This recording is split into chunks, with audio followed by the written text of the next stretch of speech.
प्रणाम सब गोटे के। हम अपर्णा झा पुनः उपस्थित छी अपन एकटा स्वरचित रचना ल क।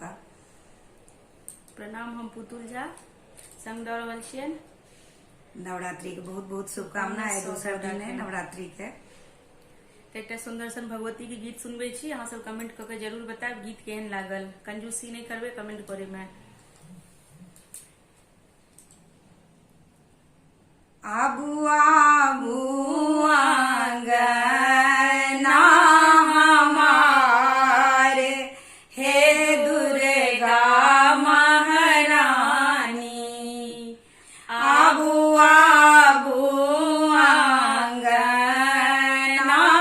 हमारे, हे दुर्गा महारानी। हे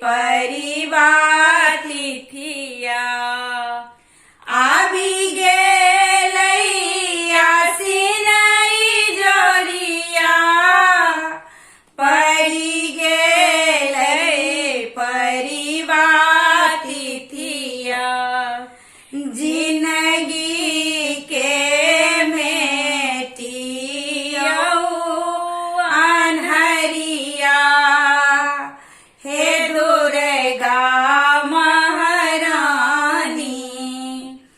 जिंदगी के मेटिया अनहरिया, हे दुर्गा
गणपति के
नव